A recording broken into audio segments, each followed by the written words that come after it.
Mississippi joined the nation in remembering the lives lost on September 11th. 24 years ago, the Gulfport Fire Department lifting the American flag over Highway 49 in honor of the victims and the heroes who responded and the families forever changed. And at the CB base, men and women climbed up and down a 5-story building 26 times. The climb represents just how long it takes to go up and down a 110-story building, the length of both World Trade Center towers.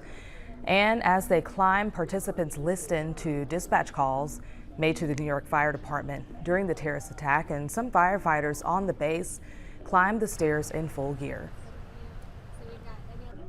Yeah, that's always a moving tribute. This as well in Hancock County, the Claremont Harbor Fire Department leading the way with an American flag as first responders honoring the lives lost on 9/11 with a special remembrance walk.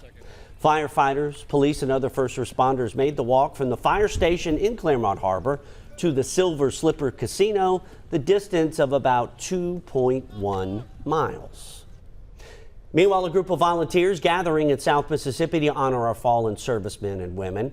The Volunteers Action, part of a national initiative, Patriots Day, for Carry the Load organization. And the kids got out thousands clean up headstones at nearly 70 national cemeteries across the U.S. The middle school students and members of the Armed Forces Retirement Home spent their morning yesterday at the cemetery cleaning up the gravestones of those who fought and served for our country.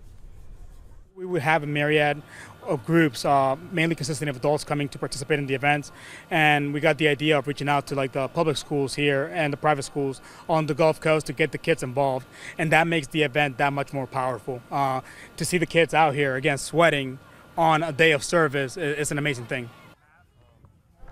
This is the third straight year the cemetery has been included in the Patriot Day cleaning. Always great to see those events, remembering what happened 24 years ago, using it as a positive, a day of service. For sure, and teaching the younger generation our history. That's right.